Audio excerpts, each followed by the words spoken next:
Hello, everybody. Welcome back to Oscar Buzz. Trevor here, joined by Thomas as always. And today we are doing updated Oscar predictions for the four acting categories.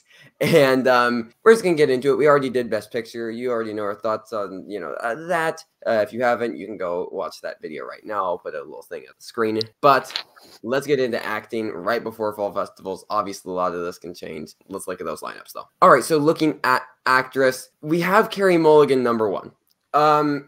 Yeah. And after that trailer, it seems like she is top billing in it. And from people that I've heard who have, may or may not have seen it, like apparently she's like really incredible and she's kind of like the through line for the film. And apparently Bradley has more Oscar clips, but she's like the bigger.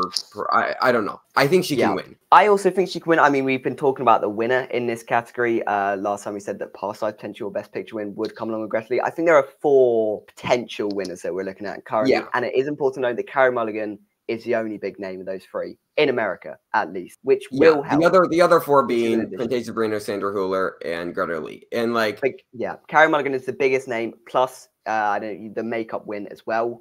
Like that's that. If it wants to continue, if it is winning makeup, which presumably at this stage, Maestro definitely seems like the front runner. I don't know what else. Bradley Cooper's not winning. Like the stat would still hold up for Carey Mulligan to therefore take it, and it's still a biographical performance in a Beijing film. Like all of these things that we're saying about Bradley Cooper can also just be applied for Carey Mulligan. Exactly. Yep. 100%. And again, it's the name thing. Plus, if it's getting into picture plus makeup, like it really does make a lot of sense for Carey Mulligan. And plus, it can be, we can give her an Oscar. Like, I don't know. A lot of things check out. I still don't feel incredible about her being #1. Because there's also Fantasia Barrino there. And if The Color Purple is in picture, there's no reason why she can't happen, but we don't have it in picture currently. So yeah, I mean, if it's not in picture, I think it is very unlikely, especially with someone, as we mentioned, not necessarily the biggest name. I think the performance will get some love in terms of awards. Like maybe, I think my part for The Color Purple is that it does work these early awards things like the Golden Globes. I think it will probably have a good Critics' Choice. It could even have a good showing there. So like potentially she does get a couple wins throughout the series. Like I can see that, but will she pick up the big one? I don't know. I think it does rest on The Color Purple's chances of the film in general, to be honest. Yeah, because obviously performances that aren't nominated for Best Picture have happened before, right? Yeah. It's 8 out of 13 since 2010 as far as Best Picture with Best Actress. Best Actor is a lot more consistent. Brendan Fraser was the first one not to fall under that. But still, generally, you want to be in a Best Picture film to be winning leading actor or actors, right? But of those 5 that weren't in Best Picture nominated films, 3 of them were makeup transformations. 2 of them actually won. It was Tammy Faye, Judy, and one other one, which I'm forgetting. And so you have those 3. The only other 2 that weren't Best Picture films or makeup nominees / winners were Julianne Moore for Still Alice and Cate Blanchett for Blue Jasmine. They were on their 5th and 6th nominations. It was Cate Blanchett's 2nd win, right? Like that just doesn't it's Cate Blanchett and Julianne Moore. They're names. And for people like Fantasia Barrino or Sandra Hüller, who is also potentially on the fence for an Emmy vault, like I'm sure she'll be incredible, but can she win? Like it will just be the performances that good, and maybe she wins a bunch of critics awards. But even if the film is in Best Picture, like she isn't checking all the boxes. Whereas Carey Mulligan, if that film is in Best Picture, it's plus its makeup, plus she has that veteran, status in America. Like she's a name. She's really taking all of the boxes that you need for Best Actress. Yeah. Plus, I mean, you mentioned the critics stuff, like the Critics Awards at the end of the year. It's going to be tight because Greta Lee's also there, and especially if they decide to coalesce around Sandra Hüller as well. And I think all 3 of them need critic awards in a way that Carey Mulligan doesn't as much, which I think automatically places her. And well, probably one of these will end up being a Critics' Sweeper and will end up being a contender for the actual prize, but it will always be against Carey Mulligan in my eyes. So I think that's why it's safest to have Carey Mulligan at #1. But I definitely think Barrino, especially with Color Purple, as we say, does do better than we are anticipating. I can definitely see her winning. It feels like the type of performance it could win. Absolutely. All of that kind of stuff. Absolutely. And I mean, again, Greta Lee, if Past Lives wins picture, she still has a shot. I mean, I think that Sandra Hüller does have a chance, especially if maybe Maestro and Color Purple both end up not in Best Picture. Yeah. And what if Anatomy of a Fall does? And there are paths, I think, for all four of them. But I think the order of Mulligan, Barrino, then Hüller, Lee, I think is fine. I think I'd agree with that. Yeah. Yeah. So, yeah, but it's an interesting top four here, but we're going with Mulligan as of now, which is weird considering we didn't even have her considered, but it just... Yeah. I mean, we didn't know if she was lead or supporting, though, before the trailer came out. So but I think that did help. Lead, yeah. Like, I don't know, something just clicked in my mind where it's like, that really does check out. Weirdly, it makes more sense for her to win lead than it does supporting, which, instinctually that shouldn't make sense, but I guess that's just how this because lead is just so open. Like, this is easily the most open acting category that we have. In terms of win, yeah. Absolutely. Our 5 right now is Margot Robbie for Barbie. A couple people are still tentative on this, okay? If Barbie is big, we think it's a top 5 contender for Best Picture. It's just become, right before we started recording this, officially the biggest box office hit of the year. Yeah. I don't see anything else passing that. It is the box office moment of the year. I don't see how the film is this big and like winning competitive screenplay, supporting actor, top 5 contender, Best Picture. In the face of the film, Margot Robbie doesn't come along. No, because I can see why maybe Greta Gerwig wouldn't come along with it, even though she is just as much, whatever. Margot Robbie is the face of the film. Ryan Gosling is arguably the face of the film. Like, it doesn't make sense to nominate just one. Like, realistically, I think Margot Robbie if you're doing Barbie, you're doing Margot Robbie as well. That's always been our philosophy. So yeah, I don't think it's that big of a risk to go for it here, especially when it's not like we're looking for, oh, well, would Margot Robbie be usurped by potentially like a smaller film? Like, we've already got Sandra Hüller in for Anatomy of a Fall, which is like probably a smaller film. We've already got Greta Lee in for Parasite. It's not like we're just filling this up with the big names. Like, we've got small names in here. Margot Robbie would be the biggest name in this category, but I think that would be genuinely it makes sense. Genuinely has a shot to win Globe Comedy Musical. Like, it'll be close between her and Fantasia Barrino. And like, I would still probably have Barrino number 1, but she's easily number 2 for that, and she could win. Like, she could genuinely win that, and I think she's easily in Critics' Choice. I think that Barbie's winning SAG Ensemble, and so I think that she definitely gets SAG. So like, even if she misses BAFTA, like, you can't, I don't know. I don't like, that's 3 out of 4 precursors. And yes, we just saw, Viola Davis get all 4 and Daniel Deadweiler get like 3, right? We've seen it happen before, but for a film that is locked in the Best Picture, which The Woman King Until We're Not. Yeah. Right? A film that's locked in the Best Picture and hitting, like, I feel really comfortable with saying she's going to hit those 3 precursors, Globe, Critics' Choice, SAG. Like, yeah, I think they all make sense. I think I feel incredibly. I think the BAFTAs will probably under-nominate Barbie in pretty much every category. I think that is what will probably happen there. But, maybe, because Brits are fun. So, but like, I don't know if I'm saying that the film is a big Best Picture contender and she's getting in 3 out of 4 precursors pretty comfortably. Why wouldn't she get in? Why? Yeah, I mean, we can talk about the other contenders as well, because there are a few other people that are worth mentioning. So there's Natalie Portman. Yeah, which I just don't know if May December. I don't know about May December. Yeah, I think that Maestro is the one. Yes, exactly. If Maestro remains the one, then I think that will be it. And I think May December will get maximum 1. I still think it will get 1, which we'll get to. But one of the 3, I think, is probably the maximum for it. And I've heard that Portman has an Oscar clip. Like, she can definitely happen if one of these slips. I think that she might even be the next in. I don't know if you agree with that. Potentially. I mean, it's Netflix acting as well. I mean, Netflix are great at campaigning actresses. So there is potential that Netflix get like 2. And they're just like, they're really good at campaigning this sort of stuff. So yeah, great at campaigning for noms, not necessarily the win, which is also a thing with Carey Mulligan. They've never won a lead acting category, which is something to consider. Yeah, that is wild, to be honest. It is wild that they've never won a lead acting. But yeah, they've never won lead acting. They've never won picture, which is interesting. Yeah. But another possibility is Annette Bening. Jack and Sam, 2 frequent contributors to this channel, very much on the Annette Bening train. I think one of them has even said that. I think Jack said that she thinks that she's going to win. Like, I don't think. Yeah, if Naiad, I mean, there's potential that Naiad is just like an acting thing. Like, I can see that. I don't think it'll be anything bigger than that. I really don't think it'll picture. Like, I don't think it can get director. There is a potential, though, it is just sort of an acting thing.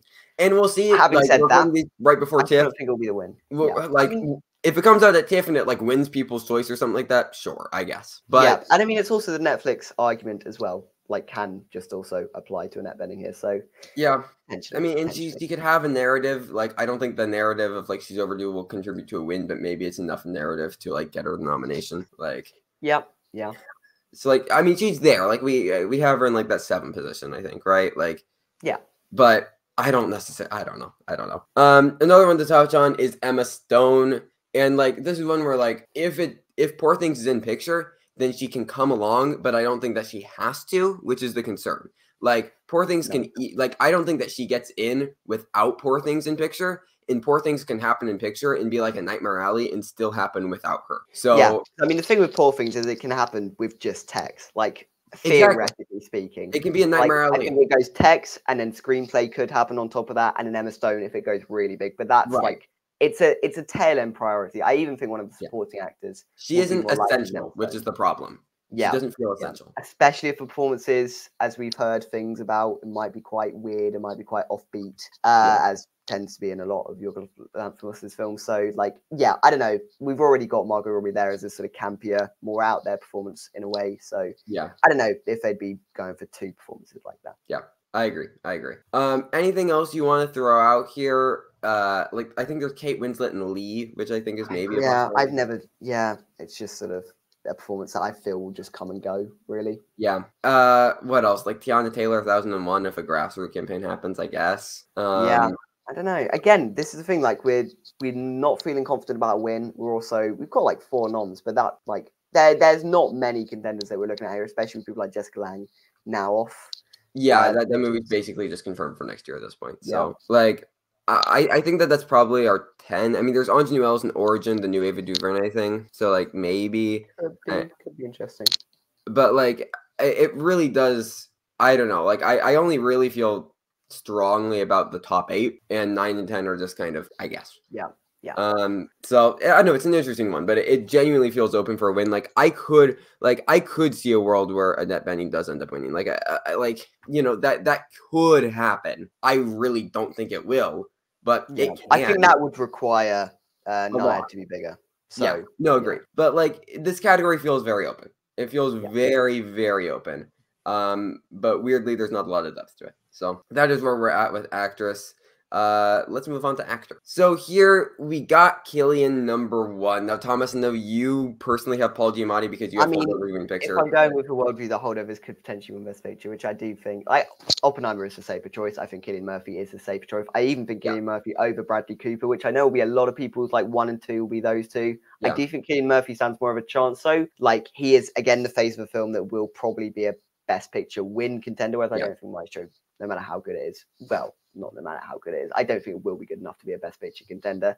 Right. But yeah, playing a historical figure, all we're hearing is about the stuff that he did for the performance. There is a narrative there, like, he really dedicated himself. It really meant that. He's just great too. Like exactly, and he was just probably will be in my top 5 best male actor performances at the end of the year. So like, there's just all of these things are working in his favor, and he's also a name that sort of feels like, you know, you've not really got your due in Hollywood so far. Like, you've been a name, you've been about, but this is the one that really sort of puts you out. Yeah. With Bradley, we have Carrie winning. I'm not gonna predict Maestro to win 2, like actor and actress. Like I can't. Like that's not gonna happen. It's just I don't know. I just don't think that's gonna happen. Because, I mean, I think the only thing that he would have over Cillian Murphy is really the fact that he's directing it as well. But how much of that will actually play into it, I'm not sure, because he's also a historical figure. I've also heard that he wants to focus more on the directing campaign. Exactly. There seems to be things against Bradley Cooper in a way that doesn't seem to be as much for Cillian Murphy. And I think Cillian Murphy is more likely to win the BAFTA, which, as we know, is a good precursor. So there's that as well, even if Bradley Cooper does somehow take the Globe or the SAG or something like that. And I don't think that'd be somehow. I think that's very possible. Yeah. But like, the other thing is like, I don't know with that. Like Oppenheimer could also get a makeup nom. I think that's kind of reasonable. And they do some like transformative like aging makeup with Cillian. So like they do. They'll have the nomination. Like I don't think that Bradley is essential. He's still definitely possible. But I'd even be tempted to put Giamatti over him. I mean, I think Giamatti, there is a very distinct chance if Holdovers becomes big and his performance feels like it might be the type of performance where, you know, shows clear character progression. You know, it's not the most you know, subtle performance or anything like Yeah, that, but he it could is do a tight crying and motivation for it. Exactly. He will probably have these Oscar clips and all of that kind of stuff. There is a slight narrative there. You know, he is a bit overdue at this point. Yeah. So if the holdovers hits big, I think this will come along with it. I can definitely see him winning SAG. Right, and if you're correct and he wins picture, like if it wins picture, which again I don't think so, but you know we're collaborating on this. If you really do truly believe that, I think that we have to reflect that by saying that he's number 2. Well, yeah. I mean, I don't want to stick firmly to the belief for holdovers. I'm like, You're committed to it at this point. I don't think I'm committed to it. You're absolutely committed to it at this point. Hyperbolic statement. I'm slightly reeling back on it, but I still think there is I still think it's top 2. Still think it's top 2. Oh, so you're not even gonna say it's number 1 anymore? No, it's top 2, but it's like 1.5. We're just giving Oppenheimer, and we're going to be the first. You know how Critics' Choice gave, you know, the directing win for Bong Joon-ho and Sam Mendes. That's what Best Picture is going to be at the end of the year. They're going to be like, you know, we've had a dead tie. Oppenheimer's going to win. And the Hobbit is going to win. You're going to share the prize. Got it. That is my worldview. You're predicting what high. I think is going to happen. Yeah. Cool. Number 4, we got Leonardo DiCaprio. Yeah. Again, this is like actress where I think the 4, like you've got a very solid 4 look. I weirdly think that all 4 of these will probably get, unless Holdovers doesn't do well. Unless Holdovers, I mean, I could also see a world. I don't think this will happen. I could see a world where like DiCaprio weirdly like gets snubbed. I really don't think that will happen. It would have to be like something weird would have to happen. I don't, but like yeah. If we're hearing career best in a film that is already going to be 10+ nominations, I don't know why Leonardo. I'm honestly just saying that because I don't feel comfortable saying that we have a fairly locked top 4 in August. Like it feels like that shouldn't be the case. So, but like I really feel good that these 4 will be nominated. Yes. Yeah. So I don't know. I mean, we always say this every year. We get like to August and we have like a locked 5 already. We're like, well, yeah, and then like 2 of them get nominated by the end of the year. Yeah, but this is all just fun and games at this point. Still, it's only after festivals when you start, you know. Yeah, don't take our predictions seriously until like November. Okay. Yeah. Well, until February, honestly. Just take our final Oscar predictions. It's the only one that matters. But still watch the videos. But as far as this last spot, so like there's Barry Keoghan and Saltburn, but we've already said like I don't think that he's essential. I don't think that the film is essential for picture. There's Kingsley Ben-Adir, Bob Marley, right? Yeah. I don't know if that movie's coming out. It already has "This Had Oscar Buzz" written all over it. Yeah. So that's leading me back to Colman Domingo. I think he is probably the most obvious choice to go for here. My only worry is it could be just a repeat of till last year where the film is not getting Best Picture hype. It's not getting hype in any other categories. It is just going to come off of the merit of the performance alone. And I mean, Domingo's a bigger name than Deadweiler, so there is that to it, but it's also, he's not the biggest name. So but I think that the thing though is that this is Netflix. It's not MGM. That is also true. That is true. That is something to note. And also that Colman Domingo has, obviously, he's in The Colour Purple as well. Potentially just more visibility there, which could post-campaign. So yeah, like I do think Colman Domingo is a fair shout to go for a number 5 at this point. It's just the type of thing I could see by the end of the day dropping out, unfortunately. Yeah, no, I agree. But I think he's fine to have him right now. And this is the 5 that I'm seeing basically everybody have, which again, is scary. Well, because like that, we shouldn't be in a position where everybody has the same 5 in August. That shouldn't happen. No, but it does seem to have happened. I mean, we've been looking for alternatives. Like we've been looking for that Sony Pictures Classic pick, but David Stern, A Little Prayer, that's not going to festivals. Right. So yeah, we should address that because we don't have that. And then there's also Anthony Hopkins in the One Life. One Life. Yeah, that's that. There's that, and then there's also Freud's Last Session, right? But like One Life is going to festivals, but that's not SBC. Freud's Last Session is SBC, but it's not going to festivals. And like SBC, when they do get when they get their random actor picks in, it's because they send it around to fall festivals and show it very, very well around the circuit. That's just not happening with anything this year. Like they sent Living everywhere. They sent Parallel Mothers I don't know. So that's given me a bit less confidence on that. So yeah, I don't know. I feel like Domingo's fine there. Keoghan and Kingsley Ben-Adir, I think, are there. Yep, I think they're probably still in the conversation. I think definitely Kingsley Ben-Adir. Like, it could potentially be a performance that does get honoured. I could see him be nominated. Whereas Barry Keoghan, I think, if Saltburn's really big, but I just don't see it for the film, unfortunately. It's one of my most anticipated at the end. Yeah, I'm very excited about it. I'm not optimistic about it, so what's the chances? Yeah. You also have Jeffrey Wright in American Fiction. It's a biopic of Thelonious Monk. It's going to TIFF. Like, it's a thing that's there. We all like Jeffrey Wright. Like, let's get him an Oscar nomination. But Jeffrey Wright feels like the type of person that would maybe get their first nomination in supporting, and it would be a really cool thing. I don't know if it will happen in lead. No, especially if a film is not the biggest thing. Like, it's a fairly small film. I'm only just heard about it this week. So, yeah, like, there's potential there. It just doesn't get the exposure. But we'll have to see. Maybe it is. But we could see. Maybe it's a breakout hit at this festival. Yeah, absolutely. Absolutely. Anything else that you want to touch on? Not really. I don't think. I mean, even things like Sebastian Stan, which you could have mentioned for a different man, that's been pushed as well. So the category. There's Matt Damon. Yeah. Matt Damon there. Yeah, I guess. I don't think that can't happen. Really, realistically. Yeah, I mean, Teo. Yeah, there's Teo. But I don't know. I feel like he might even go supporting at this point, if I'm being honest. Yeah, wouldn't be surprising. Yeah. But all right, that's what we have on actor. Onto the supporting categories. Into supporting actress. At this point, since our faith is maybe waning a bit in The Color Purple, I think it's just quite obviously Lily Gladstone.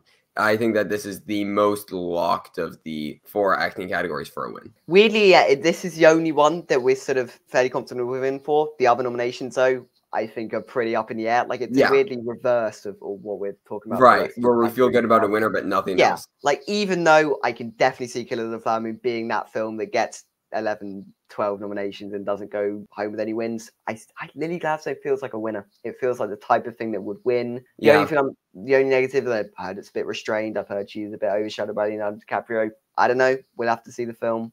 But yeah, I do think it is a safe bet right now. The other thing would be Danielle Brooks for The Color Purple, which we did have her winning, but again, I don't think Color Purple gets double here anymore. I don't think we have Taraji P. Henson in, right? No. And because I don't think it can get 2 without picture, which is a concern. And I don't know. I feel like Danielle Brooks would be the one if they were to go for if they were to go for one of them, because I still think it would get one even if it doesn't get in the picture. I still think supporting actress can happen, but I just don't feel like she's winning over the Lily Gladstone narrative. And let's not forget Belfast and The Fabelmans. They were the ones that could be double normed. They went for the exact nominee that we didn't think they'd go for. So, like, they could just go for Taraji P. Henson here.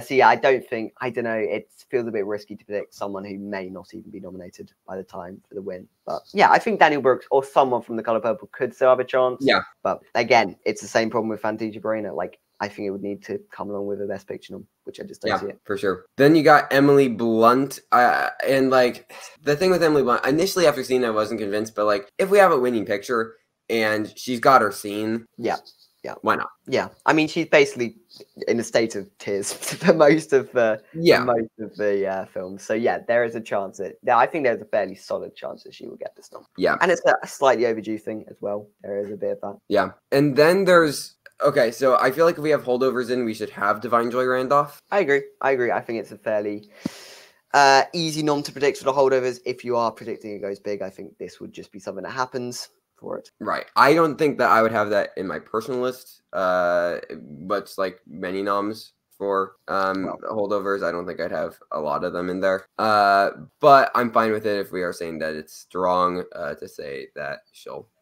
get that spot. I have America Ferrera personally. I would honestly be fine with that. Like, I mean, Nat is predicting Barbie to go really big, but I think it will. Why not? Yeah, because I mean, if you look at the other nomination options, like you've got Rosamund Pike, they've Saltburn. We've mentioned we're waning. We are, yeah. Julianne Moore for May December. I could see May December just going home as a lone screenplay thing. I think she is the most likely of any of the May December 3 to get in. I do think there's a chance that it would just go to someone like Julianne Moore, but I'm fine with going America Ferrera. I think she makes sense. Like, she definitely got the Oscar clip. She's got her Oscar clip. If Barbie's big, there's no reason why she can't come with. Yeah. And she's in the film a lot more than we realized initially. Yeah, no, absolutely. No, I completely agree there. So, like, yeah, I don't know. I really do feel like America Ferrera can, like, absolutely happen.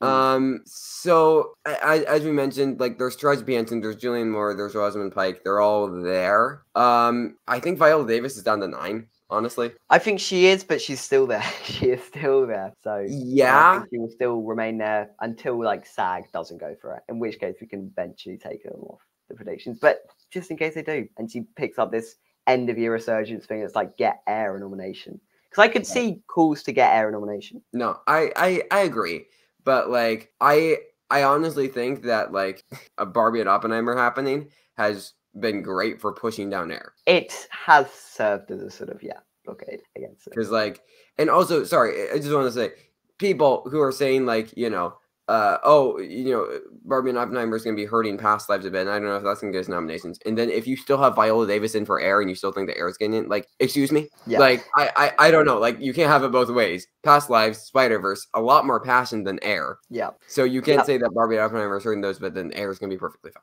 You just can't. Like, no.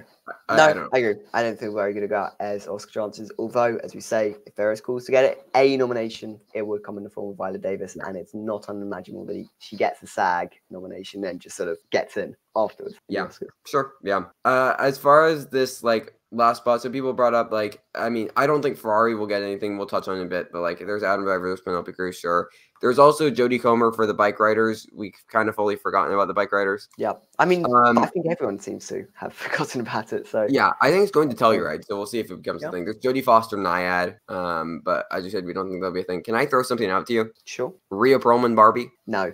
I don't know. I don't listen. I don't think it's like No, I don't think that's insane to say for a number 10 slot. Really. I don't think they love Barbie. They're not going to double nominate for it. Since America Ferrera is 5th, like she is not confident. Jamie Lee Curtis. Yeah, that's a different thing though. America Ferrera is not Jamie Lee Curtis and Stephanie Shu. No, I'm saying America Ferrera, Stephanie Shu maybe. No, I don't see it. I mean, you can put it on as a 10th, but I don't. Unless you have a better. If you have a better, like no, because none of the other options you really mentioned. I mean, I'd personally probably go for someone like Jodie Foster and Naiad, just in case, because I don't think a Naiad could become just a sort of acting thing where it gets a couple acting noms, like it gets Annette Bening in, it gets Jodie Foster in.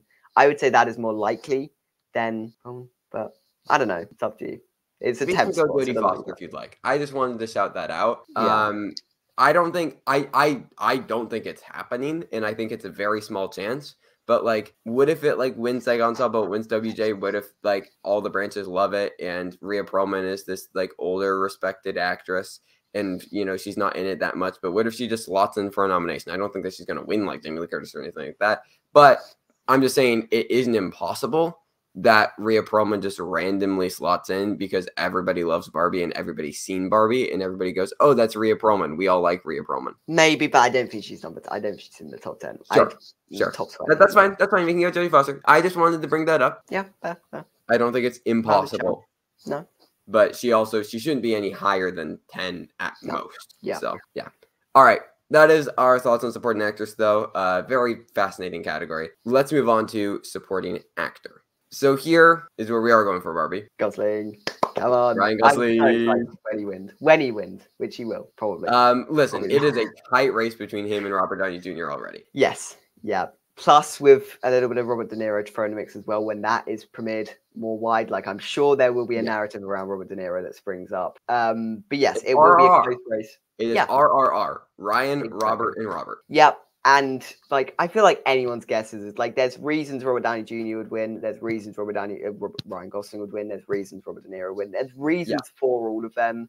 I don't know. I just feel like there's like they went for Jamie Lee Curtis last year. They're not opposed to doing comedic performances like that and performances that are maybe not the most serious, especially when Ryan Gosling, he'll be in a like best picture. I mean, everything everyone wants was, but he's a major part of the film, and he's a major part of the marketing, and he's a major face for the film, in addition to Margot Robbie. So, like, I don't think there's any real things against him. So, well, I think there are potentially for Downey Jr. and Robert De Niro. No, I agree 1000%. I mean, the one thing would be a comedic performance, but I think that I don't know. I really feel pretty decent about this happening. I don't think it's like Lily Gladstone level. Like it's still pretty open, just like actor and actress. But I don't know. I feel like it kind of makes sense to give this to Gosling. Like he's far more of a moment than Robert Downey Jr. Especially since Robert Downey Jr. is mostly in the part of Oppenheimer that is least well received. Like he is mostly in that final third, which is the lesser well received. Whereas like Ryan Gosling, everyone comes out of Barbie raving and like about for the it. record, I think the final third is the best part of Oppenheimer. Well, I think I loved all of the film, but like people are coming out of Barbie raving about Ryan Gosling in a way that I don't know if people are coming out of Oppenheimer raving about Robert Downey Like, Jr. yeah, the most praise as far as performances in Barbie went to Ryan Gosling. The most praise as far as performance in Oppenheimer went to Cillian Murphy. And not that Robert Downey Jr. didn't get a bunch of praise. Margot Robbie also got a bunch of praise. I think it makes sense, though, for Cillian to win and for Gosling. Yeah. And that's not to say like both Cillian and Robert Downey Jr. can't win together. I definitely think can happen. If it really if Oppenheimer is like winning, just multiple Oscars. So yeah. But I'd say he's definitely the number 2. I don't know. I'm feeling Ryan Gosling, and you can ask me probably next month, and it will change, and then next month after that, we'll switch back. So I can see this being a very tight race throughout. Oh, absolutely. And it's interesting. Similar to actor and actress, I have a pretty confident top 4 with John Magaro in it as well. Yeah, I think John Magaro still does just sort of slip in. Obviously, I don't think he will be in win contention. I don't think he's in win contention. That was just a placeholder. That's out. But yes, like I do think his performance will be off merit alone. Everything I've heard is like he is so incredible, like he will get nominated, whatever. So yeah, I do think that would probably happen and would come along with Past Lives if Past Lives is the Oscar contender that we think it is, which we presume it is. Yeah, I don't think that there's any reason. Like, I don't think it will be like Women Talking. No. Because A24 is going to handle that campaign. Yeah. Like, yeah, I think it should be fine. Now, as far as this last spot. Yeah, I mean, it's anyone's guess. So there's Charles Melton, May December, but I think that he's possible, but I don't think he's like going to be the one person to slide in. No, especially if we didn't put Julia Moore in, so like I don't think we put Charles Melton in. Then there's Coleman Domingo in Color Purple, but I think that him, similar to a second supporting actress, would be the one to be sacrificed. Kind of. Yes, probably. I mean, because we were never even really predicting him initially, especially if his momentum gets caught up in Best Actor. I don't think he's the type of person that can get 2 like nominations in both supporting and lead. He's just not a big enough name, to be honest. Yeah. So then the question is, we also aren't predicting the double nom in supporting as of now. No. Is that Color Purple? I feel like that trend will buck at some point. I don't think we need to get. The one thing I was just going to throw up as a rogue shout would be like Uteo. Potentially. I mean, he'd need to switch. I don't want to put him in That's fair. Just lead. That's fair. Another name I wanted to throw out was Dominic Sessa for Holdovers. Oh yeah, the kid. Yes, like a Lucas Hedges. Oh, I see. Okay, yeah, that's worthy of mentioning. Yeah, that's definitely worthy of mentioning. I think that that's possible. If we have Holdovers high. Yeah. There's also the Poor Things people. Yes, there is those 2, which again we don't really know which one would raise themselves. I don't think we can in good conscience predict Willem Dafoe. I think. No one can ever pick Willem Dafoe for an artsy performance in that 5th spot ever again, just because you get burned every single year. But yeah, I think they are definitely worth mentioning, and definitely there, especially since I think they would come before Emma Stone. Like I think, as I said, it would be a screenplay. Quite possible, yeah. Them probably Emma Stone if it's like really big. I think there is more space in this category. Yeah, I mean, and there is still something like Matt Damon and Oppenheimer. There is. If maybe Oppenheimer is a double nom, which I could see. But. I don't know. Where are you leaning at this point? Like, what do you think should be the 5? I like the idea of Dominic Sessa. I didn't think about him until you brought him up. Okay. I think that could make sense. I don't know, because none of the other options are really screaming to me. Like, I don't think Melton. I don't think Domingo. I don't think Damon could honestly be high. Like, Damon could be a chance. I think an Oppenheimer double nom is more likely than a Barbie double nom in supporting actress. That's fair, yeah. I don't know. It's a really, really weird category. Like, there's also John Bernthal Origin. There's still Glenn Howerton Blackberry, but I don't think that that's really ever going to take off. No. That's the type of thing that could get, like, a random Critics' Choice if they do, like, 6 in actor. And right. I mean, there's Tom Hardy Bike Riders. There's still maybe there. There's also still Jeremy Allen White in The Iron Claw. Yeah, I don't know if that it really feels like a because we also aren't predicting that lone supporting nom still. It could be Jeremy Allen White. So, I mean, the thing is with predicting a lone nom is oftentimes they're just going to present themselves and you're just not going to know about them until you know about them. So, I don't know if it's worth predicting something randomly that could be this lone nom when it could just be wildly off base. Like, there is no logical reason why it couldn't be Jeremy Allen White. There's also Jeremy Pope for collaboration. The collaboration. Oh, yeah. Probably worth mentioning. But, yeah. I really don't know. So those are our general thoughts on supporting actor. I don't love having Dominic Sessa in. No. But I think the top 4 is very strong. I think we've got 4 out of 5 already in this category. Yeah.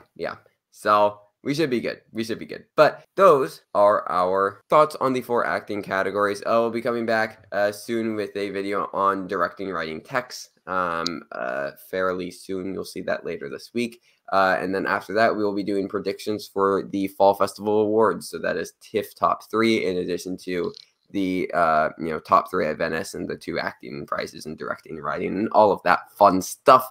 And then we'll be getting into daily Fall Festival coverage with TIFF, Venice, and Telluride. It's going to be a lot of fun. Make sure that you stick around for that. But for now, stay safe, everybody, and goodbye.